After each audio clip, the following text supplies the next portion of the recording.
My son screamed in horror as my daughter-in-law, Chloe, stood there, her arm still extended after hurling the wine glass at my face. "You useless old hag, when I ask for more wine, you obey," she shrieked, swaying drunkenly in my own dining room. In that exact moment, something inside me didn't just break. It solidified into cold, hard clarity. As a retired judge, I knew the law intimately, and I knew precisely how to use it to show her who truly held the power in this house. But before I continue, please make sure you're subscribed to the channel and drop a comment below. Where are you watching this video from? We love to see how far our stories travel. The dinner had started peacefully enough. It was just another one of the Friday night dinners I'd been preparing ever since my son, Ethan, and his wife Chloe moved into my home 6 months ago. The story they told was always the same. They were saving up to buy their own place. They just needed a little more time. 6 months later, they were still here, and the only thing accumulating was my quiet desperation. I had prepared a pot roast that had spent hours slowly cooking in the oven. The table was set with my finest china, the set I rarely used. The crystal wine glasses I inherited from my grandmother gleamed under the warm light of the chandelier. For me, these small formalities were more than just habit. They were anchors. After 30 years as a criminal court judge, routine and order were the bedrock that kept my world from spinning into chaos. Chloe arrived already on edge. She burst through the front door at 7:30, threw her purse onto the sofa, and made a beeline for the bar cart in the corner of the living room. She poured herself a generous measure of red wine, complaining loudly about her day. "That idiot boss of mine thinks he can just keep pushing me around. He made me redo the entire quarterly report because, according to him, it was lacking critical details." She downed the glass in 3 large gulps and poured another before she even considered sitting down at the table. Ethan shot me an apologetic look as he helped carry the serving dishes from the kitchen. My son had always been that way, a perpetual peacekeeper, trying to please everyone and avoiding confrontation at all costs. It was a quality that, in his youth, I had mistaken for kindness, but now I saw it for the liability it was. During dinner, I did my best to maintain a civilized conversation. I asked about Ethan's work at the veterinary clinic and talked about a new historical biography I was reading. I tried anything to dilute the rising tension Chloe carried with her like a toxic perfume. But every time a conversation started to flow, she would cut in with some cynical remark or roll her eyes with the theatrical flair of a sullen teenager, not a 32-year-old woman. And with every interruption, she drank more wine. By the time the 3rd bottle was opened, I decided it was enough. When Chloe held her empty glass out in my direction, not asking but demanding, as if I were a waitress waiting to serve her, I simply said, "I think you've had enough for tonight, Chloe." She froze, the glass still hovering in the air, her eyes, already glassy from the alcohol, fixed on me as if she couldn't quite believe what she'd just heard. "What?" she slurred. "I said you've had enough to drink. This is my house, and I will not have you getting drunk like this at my table." It was like lighting a fuse. Her face turned a blotchy red, not just from the wine, but from a sudden, violent fury that seemed to have been bubbling just beneath the surface for months. "Your house?" She let out a bitter, sharp laugh that sliced through the air. "Just because we have to live in this stuffy old museum with you doesn't mean you get to treat us like children."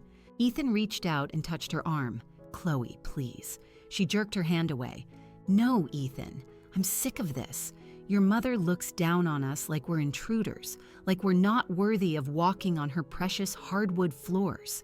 She turned her full attention back to me, her voice dripping with venom. "You know what your problem is? You can't accept that you're not the powerful Judge Eleanor Vance anymore.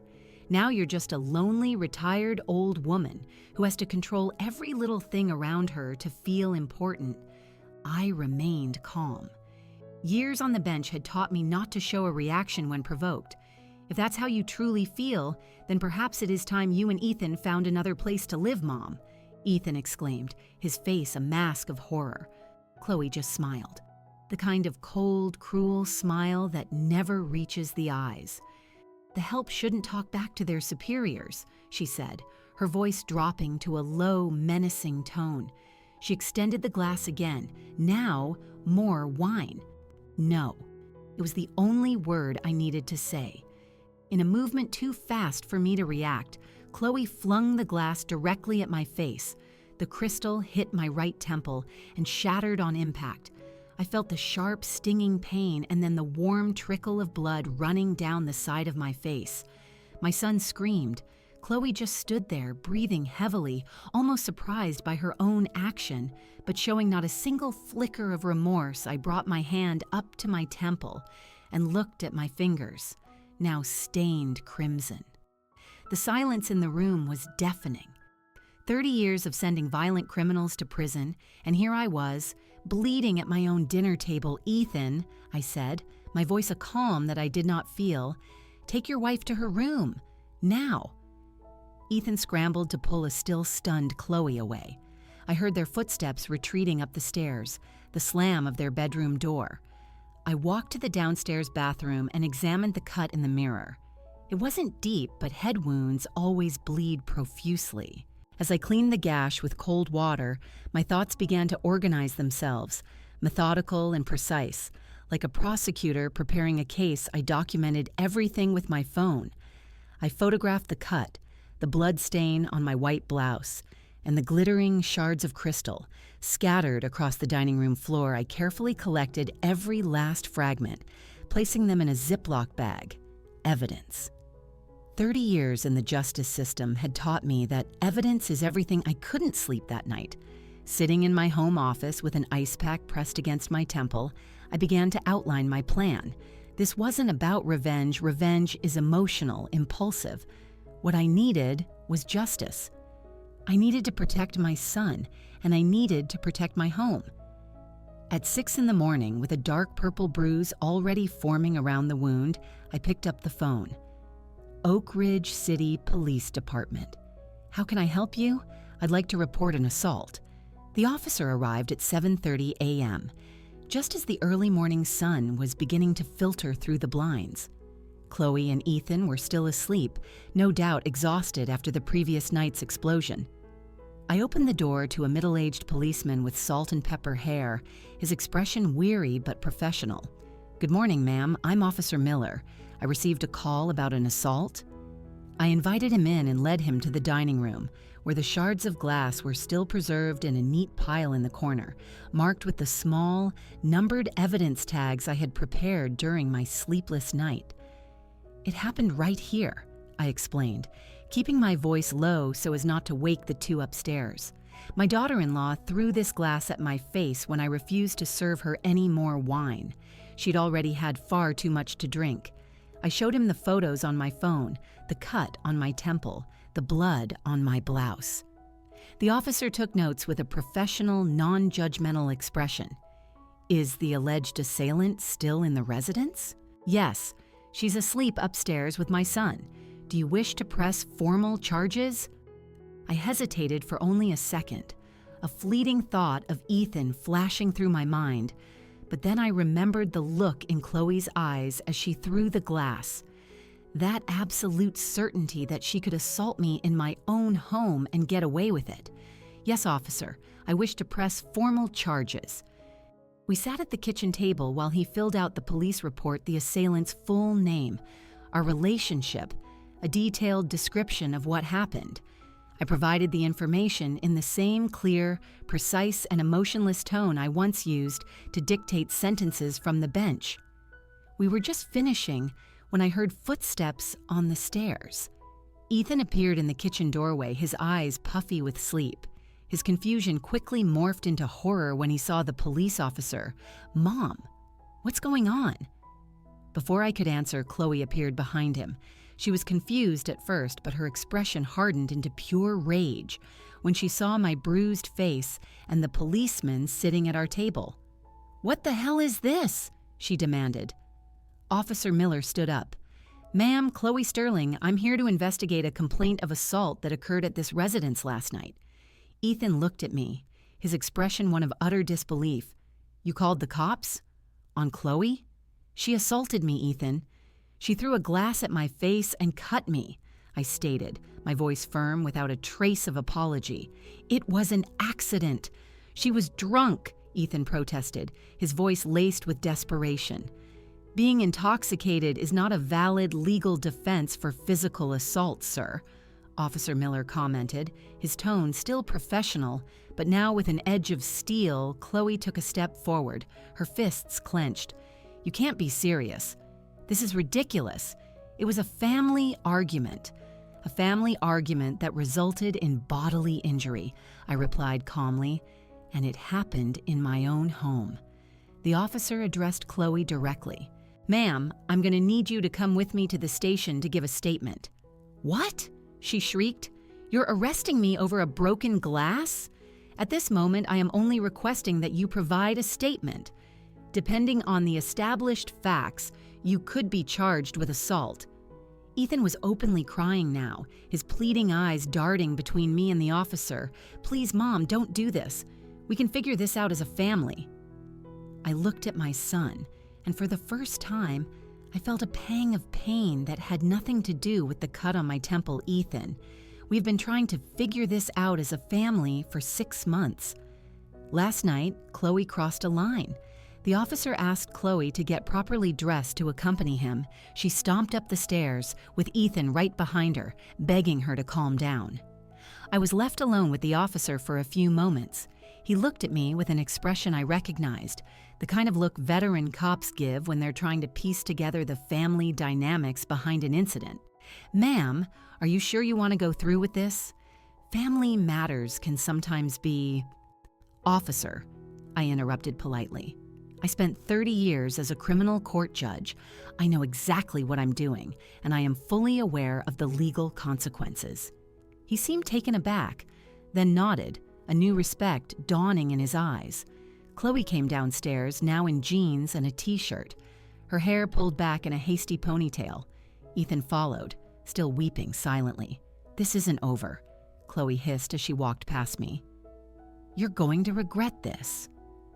Officer Miller warned her not to make threats, which only fueled her fury.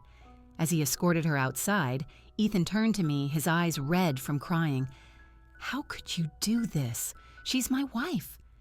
And I am your mother, I answered simply, and this is my house. The front door clicked shut, and an oppressive silence fell over the house. Ethan stared at me for a long moment, as if he no longer recognized me, before running back up the stairs. I heard his bedroom door slam shut.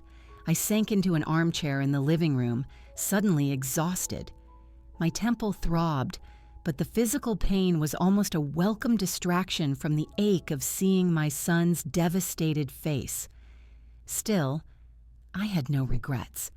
Years on the bench taught me that justice doesn't always feel good in the moment it's being served. 2 hours later, Ethan came downstairs carrying a backpack. His face was set in a grim, determined expression, but his eyes were still swollen. I'm going to get Chloe from the station. We'll stay at Sarah's place until we figure things out. Sarah was a friend of theirs who lived in a tiny apartment downtown. It was not a permanent solution, and we both knew it. Ethan, I began, trying to keep my voice gentle. You don't have to leave. This is your home too. He let out a humorless laugh. This stopped being my home the moment you decided to call the police on my wife. She assaulted me, Ethan. At my own dinner table. She was drunk and she lost her head. People make mistakes, and people need to be held accountable for their mistakes, I countered, my voice growing firmer, especially when those mistakes involve physical violence. Ethan just shook his head. You've always been like this. Judge Vance, the law above everything, even your own son.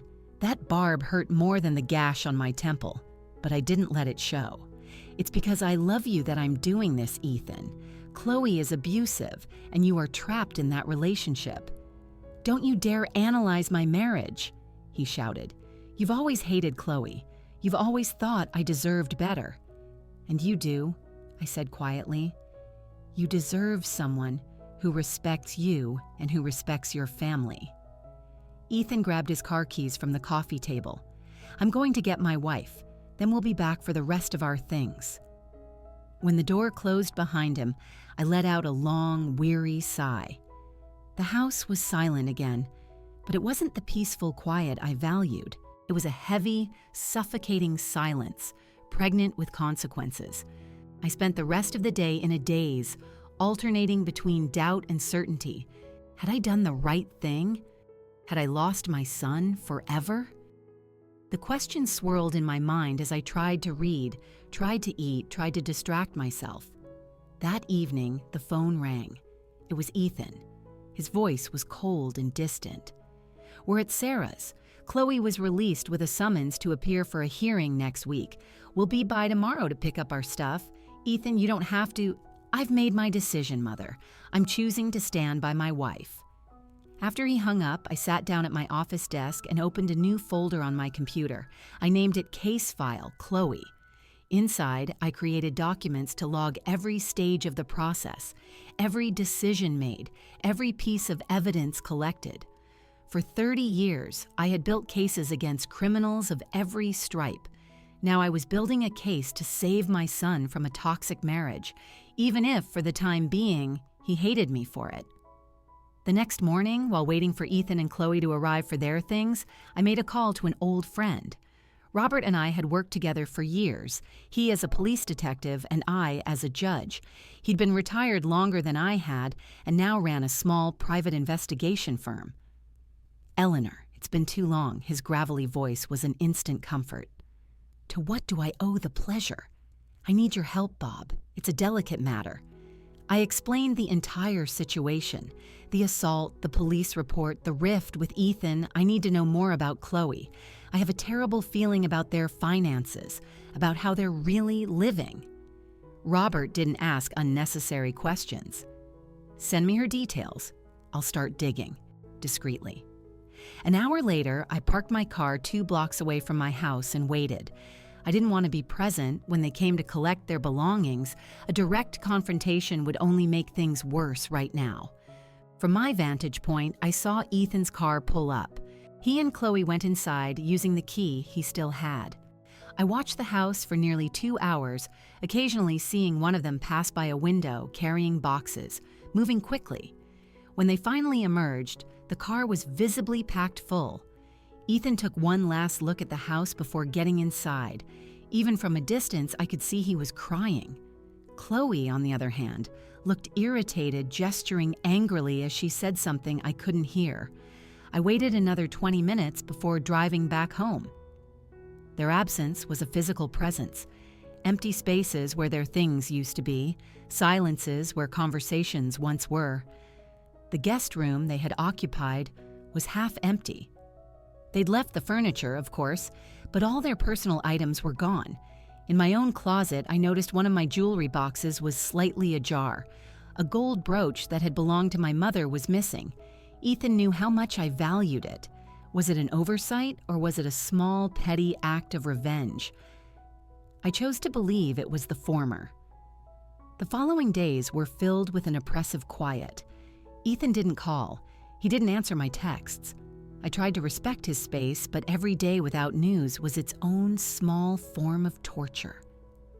On Wednesday, I received the first report from Robert. Sitting in my office, I opened the email attachment with a sense of dread. The findings were worse than I had imagined. Chloe had been fired from her job 3 months ago. She wasn't just having trouble with her boss, as she'd claimed at dinner. She was unemployed and had been hiding it from everyone, including Ethan. But that was just the tip of the iceberg. Chloe had 5 credit cards, all maxed out, totaling a debt of nearly $50,000. Worse, 2 of those cards were in Ethan's name, likely opened using a power of attorney or his personal information without his knowledge. The report also showed something that truly alarmed me. 3 significant withdrawals from Ethan's retirement account over the last 2 months, totaling over $25,000. To make those withdrawals, Chloe would have needed access to Ethan's passwords or had to forge his signature. There was more. Small claims court complaints from local stores for bounce checks, an eviction notice from a previous apartment they'd never mentioned. And most disturbingly, screenshots of social media conversations where Chloe talked with friends about coming into a house soon, when the old hag finally kicks the bucket. The old hag, me. A wave of nausea washed over me.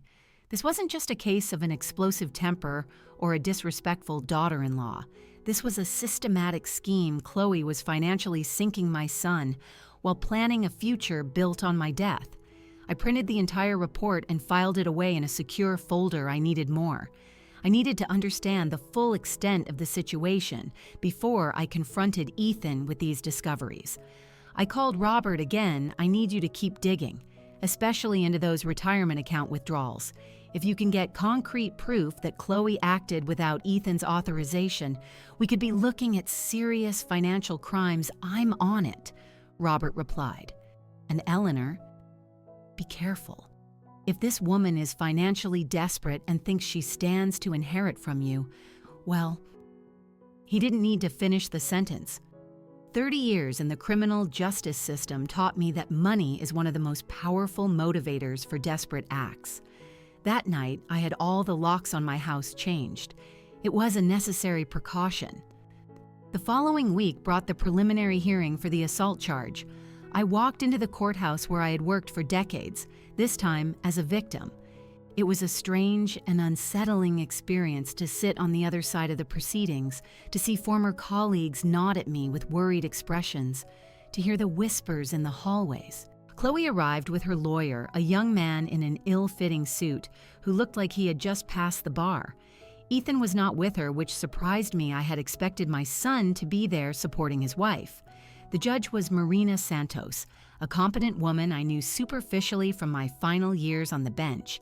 She recognized me immediately, giving a discreet nod in my direction. The procedure was brief and to the point. The prosecutor presented the charge of misdemeanor assault. Chloe's lawyer argued that it was an isolated incident, brought on by stress and alcohol, with no intent to cause harm. "Your Honor," he said, "my client has no criminal record and is deeply remorseful. We request that you consider an alternative to jail time, such as community service." When it was my turn to speak, I stood with the same posture I had maintained for decades in these very courtrooms. "Your Honor, I am not seeking vengeance or harsh punishment. I am seeking justice and, more importantly, protection." The assault occurred in my own home, at my own table, by someone I had welcomed out of kindness. I respectfully request that, in addition to any punitive measures the court deems appropriate, a restraining order be issued, preventing the defendant from coming near my residence. I saw the color drain from Chloe's face. A restraining order meant she couldn't return to my house, the house where she and Ethan had been living, the house she apparently expected to inherit. The judge considered for a few moments before delivering her decision. "In light of the nature of the incident and the relationship between the parties, I hereby order the defendant to complete 6 months of community service and to enroll in a mandatory anger management program. Additionally, I am issuing a temporary restraining order prohibiting the defendant from coming within 100 yards of the victim's residence or person for a period of 90 days, at which time the situation will be reevaluated." Chloe's lawyer tried to protest, arguing the restraining order was excessive in a family context, but the judge was firm. Domestic violence is no less serious for occurring between family members. Counselor, on the contrary. As I left the courtroom, I noticed Ethan sitting on the very last bench. Our eyes met for a brief second before he looked away. Quickly getting up to meet Chloe in the hallway, I wanted to approach him, to explain why I was doing all this, to tell him about the disturbing things I'd discovered. But the moment wasn't right. Ethan wasn't ready to listen. I went home and added the court transcript and the copy of the restraining order to my case file. Chloe. The folder was getting thicker, both literally and metaphorically. 2 days later, I received an unexpected call. It was Ethan. Mom. His voice sounded exhausted, almost unrecognizable. "We need to talk." We agreed to meet at a neutral coffee shop, far from both my house and the friend's apartment where they were staying. I arrived 15 minutes early, choosing a corner table where we could have some privacy. Ethan walked in right on time. He was thinner, with deep dark circles under his eyes that he couldn't quite conceal. He was wearing a turtleneck sweater, which immediately set off my internal alarms, as it was a warm day. "Are you all right?" I asked. As soon as he sat down. "I'm dealing," he said, avoiding my gaze as he picked up the menu. We ordered coffee, black for me, a latte for him, as always. When the waitress left, we sat in an uncomfortable silence, neither of us knowing quite how to begin. "The restraining order has made things complicated," he finally said. "We've been at Sarah's for almost 2 weeks. The couch is killing my back, and her patience is wearing thin." "You could rent a place," I suggested, keeping my voice neutral, free of accusation. Ethan let out a bitter laugh. "With what money? My salary barely covers our basic bills, and Chloe—" He hesitated, looking down at his hands. "Chloe hasn't found a new job yet," so he still believed that lie. I took a sip of my coffee, weighing how to proceed. Confronting him directly with everything I'd discovered could make him shut down completely. "Ethan, if you're having financial difficulties, I can help you. You alone." He finally looked at me directly. "What's that supposed to mean? Me alone? It means I care about you, and I want to make sure you're okay. But I have conditions for that help." "What conditions?" His voice tensed. "I want you to look at your bank accounts. All of them. Answer your savings, your retirement, your credit card statements." Ethan frowned. "Why would I do that? Because I have reason to believe you are not aware of your true financial situation. What are you talking about?" Ethan set his cup down with too much force, sloshing coffee onto the saucer. "If this is some attempt to turn me against Chloe—" "It's not an attempt," I interrupted gently.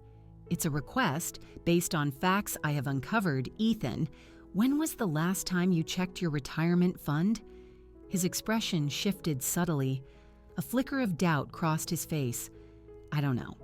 A few months ago, maybe? It's all on auto deposit. And what about withdrawals? Have you authorized any withdrawals recently?" He went completely still. "What withdrawals?" I opened my handbag and took out a single sheet of paper, a statement from his retirement fund that Robert had procured. I placed it on the table, turned towards him. The document clearly showed 3 large withdrawals in the past 2 months. Ethan took the paper with a trembling hand, his face losing all color as he read, This isn't possible. I never authorized this." "There's more," I said gently, pulling other documents from my bag.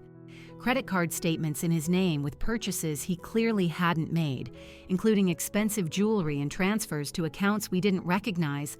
Ethan shuffled through the papers, his breathing growing faster. "How did you get all this?" "I hired a private investigator. After Chloe assaulted me, I knew something was deeply wrong." "You investigated my wife?" His voice went up an octave. "Filled with outrage, I investigated to protect you," I replied firmly. "And it seems I was right to be concerned. Ethan, Chloe was fired 3 months ago. She has 5 maxed out credit cards, 2 of them in your name. She took $25,000 from your retirement fund without your authorization. This is a crime." Ethan closed his eyes, taking several deep breaths. When he opened them again, a storm of emotions churned in his gaze. Rage, confusion, fear, and finally, a glimmer of dawning recognition. The bills. She always said she paid the bills, but money was always tight. I thought it was because my salary was low, that we just weren't managing it well. "She is stealing from you, my son." Ethan shook his head slowly. "No, there has to be an explanation. Maybe she was desperate after losing her job. Maybe she didn't want to worry me. She must have planned to pay it all back when she found a new job." "Ethan," I said, with all the gentleness I could muster, "there's something else you need to see." I handed him the last document, the screenshots of Chloe's conversations with her friends, where she talked about inheriting a house soon, when the old hag finally kicks the bucket, and about just having to put up with the old woman for a few more months until our financial situation is sorted, Ethan read the messages once, twice, a third time, as if he couldn't comprehend the words in front of him. Then I watched something in his face shatter. A single tear traced a path down his cheek, followed by another and another. She always said you didn't accept us because you were too traditional. That's why you treated us so coldly. Ethan, I never cared who you chose to love. I only care about how that person treats you. He wiped his tears with a napkin. When we moved into your house, she said it was temporary, just until we saved up for our own place. But there was always something, an unexpected bill, an emergency. She said we were saving, but I never saw the money grow. I reached across the table and held his hand. And the sweater? It's far too warm to be wearing a turtleneck. Ethan paled and instinctively pulled the collar higher up his neck. It's nothing. Is it her? Has she been violent with you too? His eyes filled with fresh tears. Slowly, he lowered the collar, revealing the faint yellowish outlines of bruises on his neck, shaped like fingers. It was after the hearing, he whispered. She was furious about the restraining order, said I should have testified for her, that I chose you over her. Ethan looked down. I'm so scared, Mom. The rage I felt in that moment was different from the cold indignation I'd felt when Chloe threw the glass. This was a primal protective fury, but I couldn't let it rule me. Ethan needed clarity, not more emotional chaos. I want you to come home with me today, I said firmly. Right now. Chloe can't come near the house because of the restraining order. You'll be safe there, but my things, we'll have someone get them later. The important thing is to get you out of this situation immediately. She's going to lose her mind when she finds out I'm gone. That's exactly why you need to leave, Ethan. This is a classic pattern of abuse. Ethan was silent for a long moment, staring at the document spread out before us. Irrefutable proof of Chloe's financial and emotional betrayal. Finally, he gave a small, defeated nod. Okay, let's go home. On the drive back, Ethan was silent, staring out the window. It was only when I parked in the garage that he spoke again. How did I let this happen? How did I not see it? Abuse rarely starts with a thrown glass, I said, turning off the engine. It starts with small lies, small acts of control that escalate so gradually. By the time you realize it, you're already caught in a spider's web. We walked into the house that had always been his, too, the house where he grew up. Ethan stopped in the middle of the living room, looking around as if seeing it for the first time. I'll go get your room ready, I said, heading up the stairs. Ethan's childhood room was just as it had always been. I'd preserved it when he left for college and kept it that way even when he and Chloe moved into the guest suite. It was a sanctuary from his past, a place where he could feel safe again. I changed the sheets, opened the windows to let in the fresh air, and placed a small vase of fresh flowers on the nightstand. Small gestures to tell him he was welcome, that this was his home. When I came back downstairs, I found Ethan sitting at the kitchen table, staring at his phone. He looked up as I entered. She's called 12 times, sent 20 messages asking where I am. You don't have to answer right now, I have to. If I don't, she'll show up here, restraining order or not. Ethan typed out a short message. I need some time to think. I'm safe. Please don't look for me today. Seconds later, his phone began to ring, Chloe's name flashing on the screen.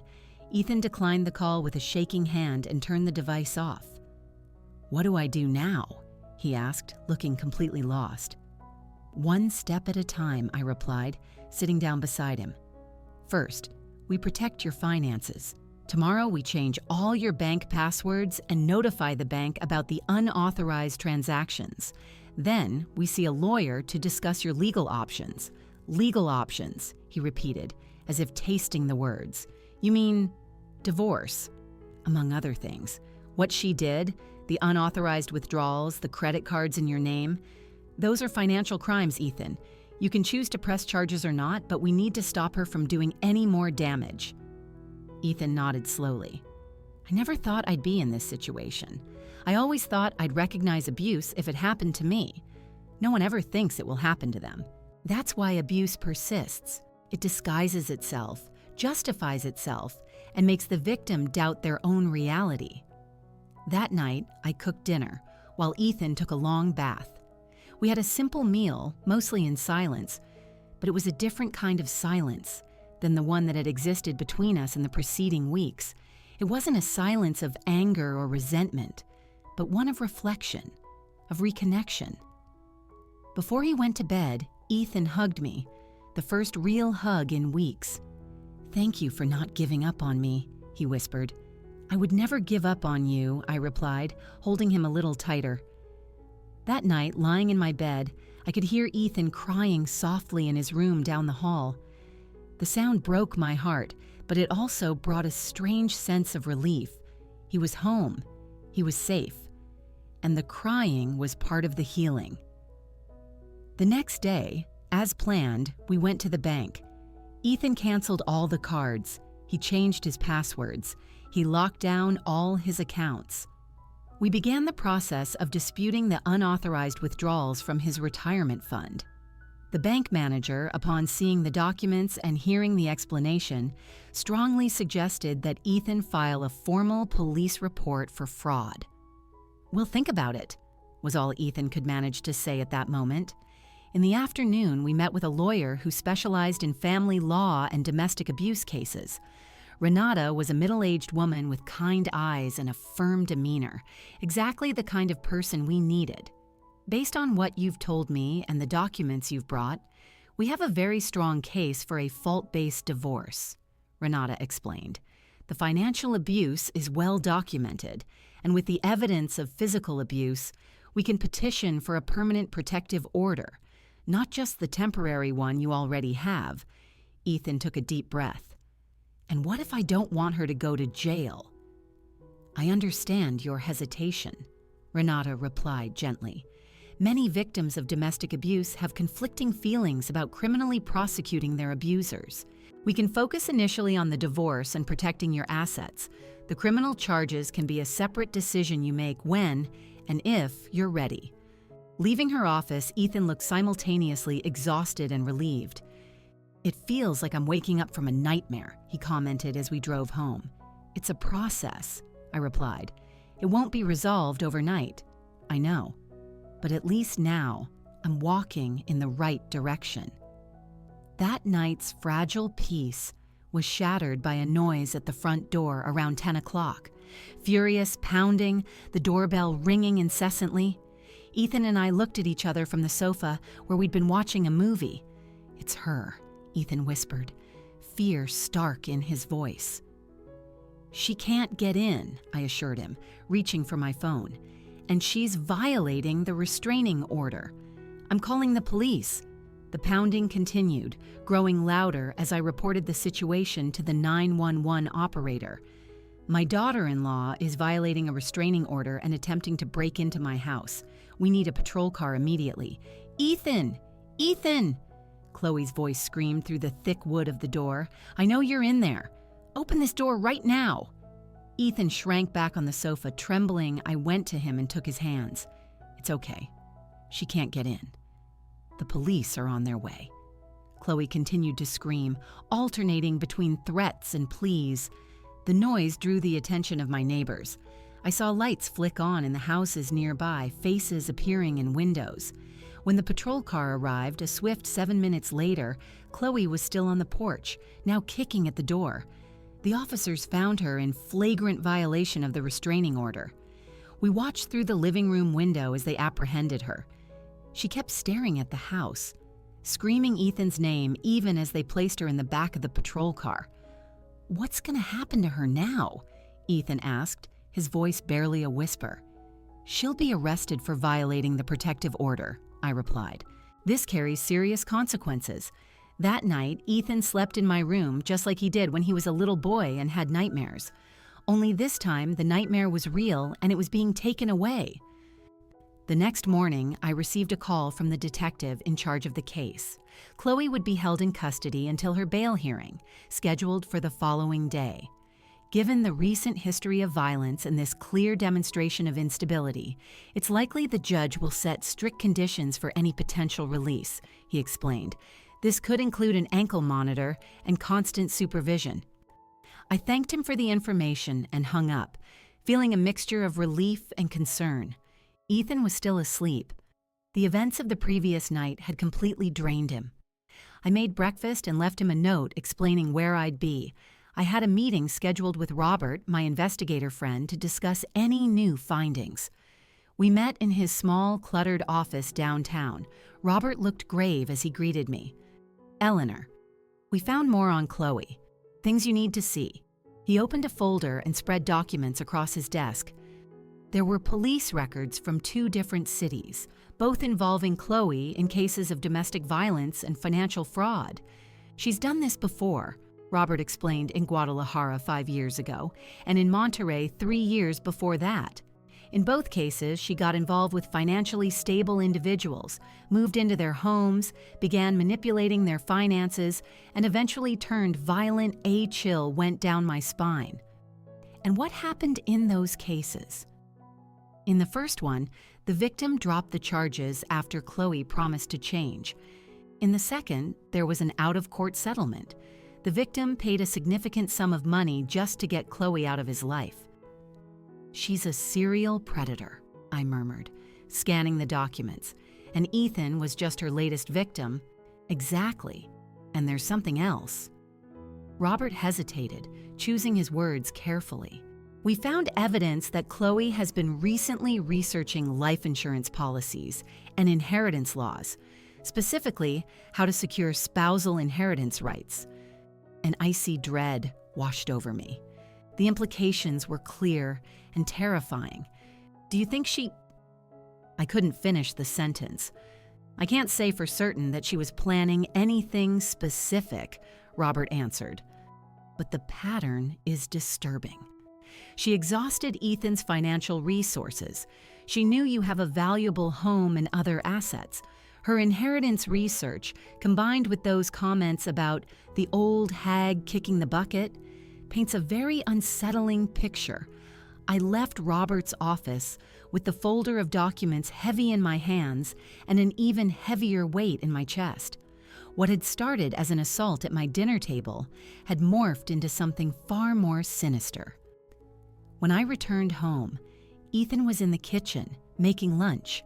There was a new energy about him, still fragile, but determined. "Where were you?"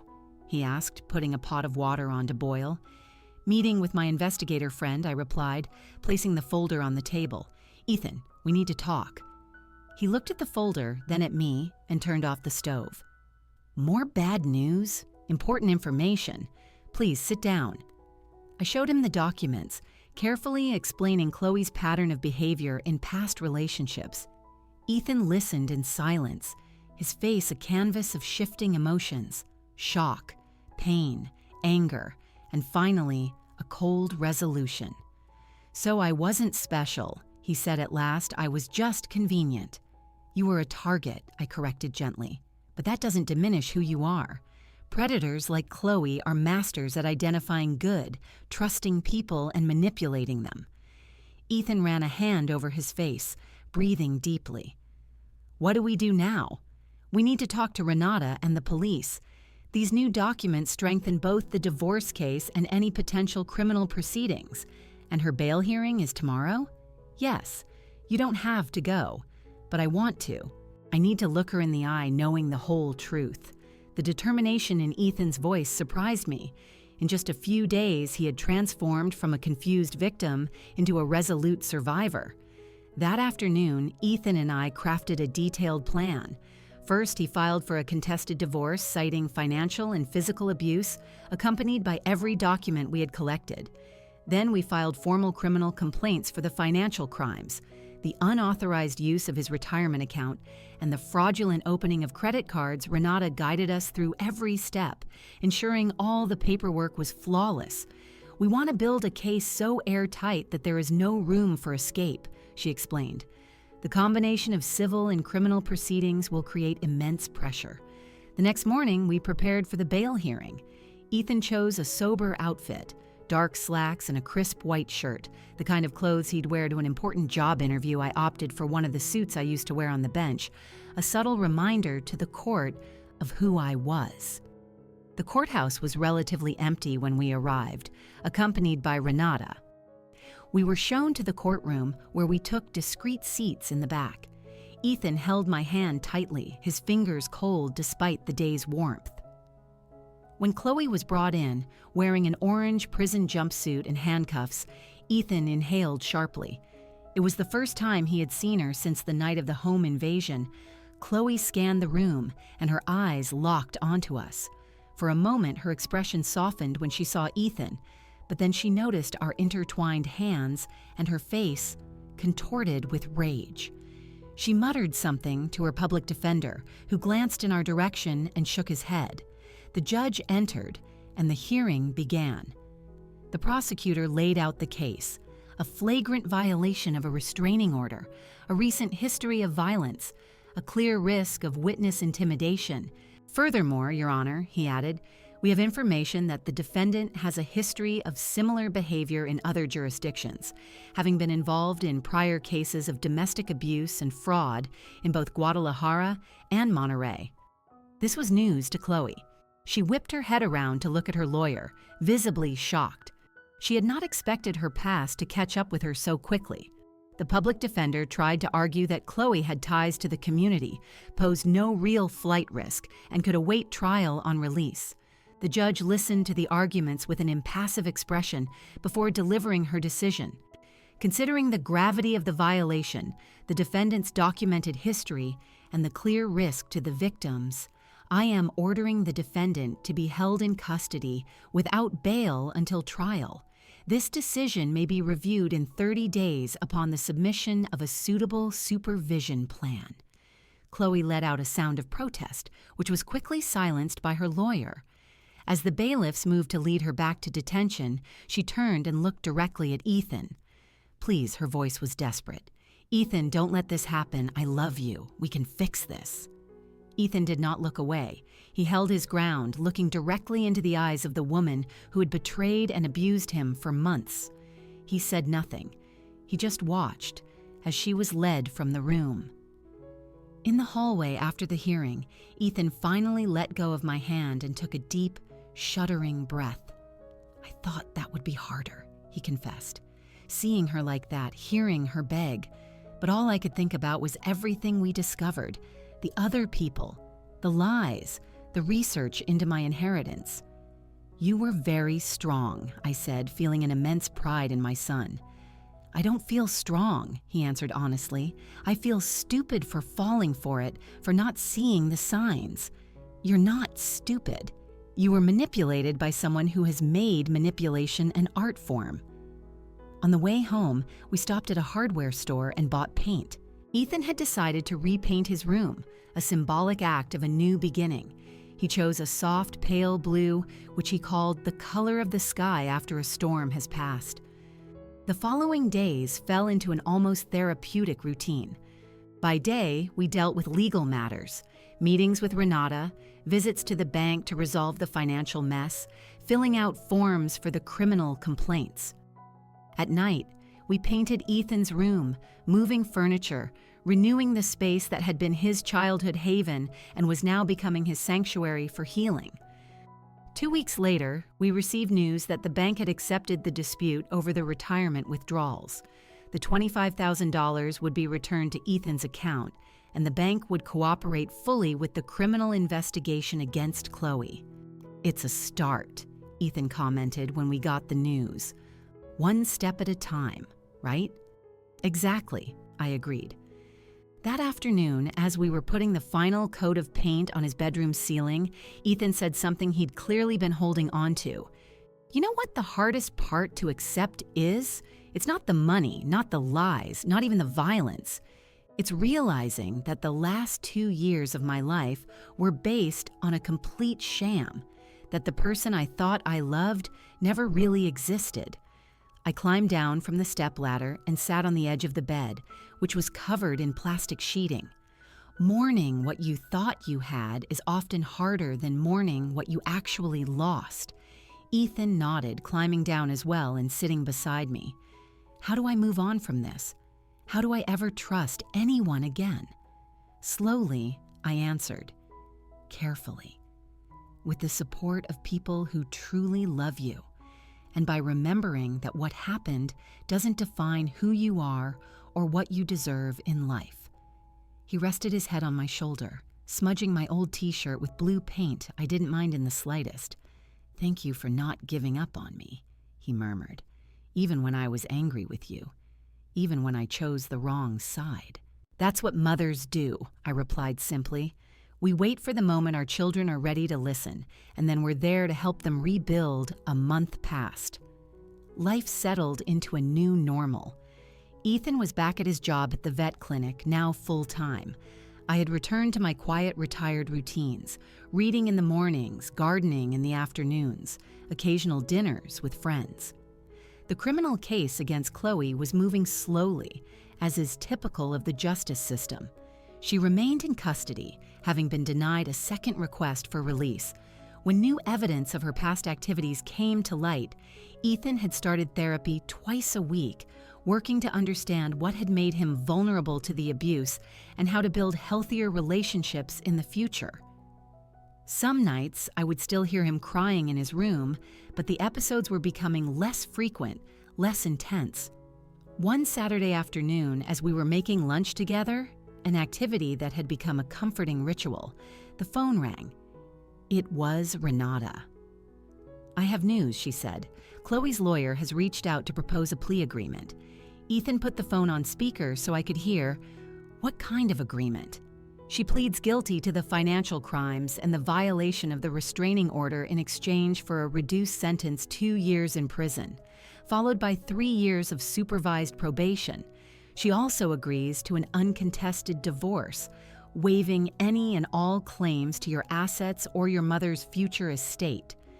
Ethan looked at me, his eyes searching for guidance. "What do you think?" "It's your decision, Ethan, but 2 years in prison plus 3 years of supervised probation is a significant sentence, and most importantly, she would be legally admitting to what she did." "If we don't accept," Ethan asked Renata, "what happens?" "We go to trial with the evidence we have. I believe we could secure a more severe conviction, maybe 4 or 5 years in prison, but trials are unpredictable, and you would have to testify to relive everything in public." Ethan took a deep breath. "Can I think about it?" "Of course," Renata replied. "They've given us a deadline of 3 days to consider the offer." After we hung up, Ethan silently returned to chopping vegetables for the salad. I respected his silence, giving him space to process. "I don't know if I want to see her in prison for 5 years, he finally said. "Not for revenge, but I also don't know if 2 years is enough for me to feel safe when she gets out." "Supervised probation is no joke," I commented. "She would have to report regularly. She couldn't come near you. She would have to attend rehabilitation programs. Any violation would send her right back to prison."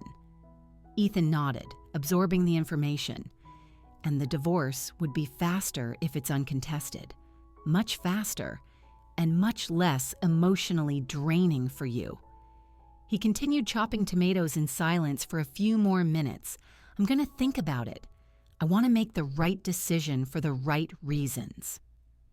2 days later, Ethan asked me to accompany him to Renata's office. He'd made his decision. "I want to accept the deal," he announced as soon as we sat down. "Not because it's easier, but because it's enough. 2 years in prison, 3 years of probation, a clean divorce, and the legal admission of her guilt. That's justice without being vengeance." Renata smiled. "I think that's a wise decision, Ethan. I'll communicate it to the prosecutor and her attorney immediately." The process was surprisingly swift after that. A week later, we appeared in court for the hearing where Chloe would formally accept the plea bargain. It was the first time Ethan had seen her since the bail hearing over a month ago. Chloe looked like she had aged years in just a few weeks. The prison uniform hung loosely on her thinner frame. Her once perfectly dyed hair now showed gray roots. When she saw us enter the courtroom, her eyes locked on Ethan with a disturbing intensity. The judge reviewed the terms of the agreement in detail before addressing the defendant, Ms. Sterling. Do you understand that by pleading guilty, you are admitting to committing the crimes of financial fraud, assault, and violation of a court order? Yes, Your Honor, Chloe replied, her voice huskier than I remembered. And are you doing so voluntarily, fully aware of the consequences? Yes. Very well. This court accepts your plea of guilt and sentences you to 2 years of incarceration, to be followed by 3 years of supervised probation. The specific terms of your probation will include an absolute prohibition of contact with the victims, mandatory participation in anger management and substance abuse treatment programs, and financial restitution as stipulated in the civil agreement. The judge struck her gavel, finalizing the sentence. As the bailiffs moved to lead her away, Chloe turned to us one last time. "Ethan," she called out, ignoring the guard's warnings. "I'm sorry for everything." Ethan didn't reply. He just held her gaze for a few seconds before looking away. It was the closure he needed. Not a forgiveness, not a reconciliation, but a silent acknowledgement that this chapter was finally, truly over. 3 months after our first meeting, Ethan received an invitation to speak at a state conference on domestic violence. He was nervous, questioning whether he was ready to share his story on such a public stage. "What if I'm not eloquent enough?" he asked as we rehearsed his presentation in the living room. "What if I freeze up in the middle and look like an amateur?" "Then you take a deep breath, have a sip of water, and continue," I replied. "Remember, you're not there to impress anyone with perfect oratory. You're there to share a truth that can help other people." On the day of the conference, I sat in the audience watching my son walk onto the stage. He wore a simple but elegant blue suit, his hair professionally styled. He looked confident, centered. "My name is Ethan Vance," he began. "And today, I'm going to share with you how a broken wine glass saved my life." For 40 minutes, he held the audience completely captivated, alternating between moments of raw vulnerability as he described his own abuse and precise analysis of how the system often fails to recognize and address financial abuse. He concluded with a call for more education, better laws, and greater awareness. The standing ovation he received at the end lasted for several minutes. As I watched, I felt tears welling up in my eyes, not of sadness, but of a deep, overwhelming pride. My son had transformed his pain into purpose, his experience into wisdom. After the talk, as we were preparing to leave, Ethan was approached by an older, elegantly dressed woman with a badge identifying her as a representative of a philanthropic foundation, Mr. Vance. "Your presentation was extraordinary," the woman said. "I am impressed with the work you and your organization are doing. I would like to discuss the possibility of funding to expand Safe New Beginnings." Ethan looked at me, his eyes wide with surprise and hope. I nodded encouragingly. "That would be wonderful," Ethan replied. "We have so many ideas to reach more people, especially in rural areas where resources are scarce." They exchanged cards, agreeing to a meeting for the following week. As we walked to the parking lot, Ethan seemed to be floating with excitement. "Can you believe it?" he exclaimed. "Real funding to expand the project? We could create materials in different languages, develop an app for secure financial tracking, maybe even open a small, dedicated office." "You deserve it, Ethan," I replied. "You've worked hard, and you're making a difference in so many people's lives." He stopped suddenly in the middle of the parking lot and hugged me, a strong hug, full of gratitude. "None of this would have been possible without you, Mom, without your strength that night, without your persistence afterward, without your support through this whole process." I hugged him back, feeling that peculiar sensation only mothers know, pride and nostalgia all at once, watching your child grow beyond what you could have ever imagined. You always had that strength inside you, Ethan. You just needed to rediscover it. That night, as I drove home alone, Ethan had gone straight to his own apartment. I reflected on the events of the past year. The assault with the glass, the police report, the discovery of financial crimes, Chloe's arrest, Ethan's gradual recovery, and now, this promising new chapter. It was impossible not to think about how one moment of violence, as terrible as it was, had triggered a series of events that brought not just justice, but also healing and purpose. The broken glass had shattered more than just Crystal that night. It had shattered the power Chloe held over Ethan, the lies that had built their relationship, and the illusion that abuse only happens to other people. In its place, we had built something new and stronger, a renewed bond between a mother and son, a shared purpose of transforming our own traumatic experience into hope for others. I parked in the garage, went inside, and turned on the lights. The silence greeted me. It was no longer the oppressive silence of loneliness or the tense silence that preceded that night's assault, but a peaceful silence of a life that had weathered the storm and found serenity. On the other side, I made a cup of tea and sat on the back porch, looking up at the starry sky. I remembered the words of Ethan's therapist during one of the joint sessions we had. Sometimes, we need to break completely to rebuild ourselves stronger. Like that crystal glass, our family had been momentarily shattered, but what we built from the fragments was more resilient, more authentic, and infinitely more precious than what we had before. Now, if you enjoyed this story, click subscribe and tell me in the comments what part left you speechless. Oh, and don't forget to become a member to get access to exclusive videos I don't post here. I'll be waiting for you there.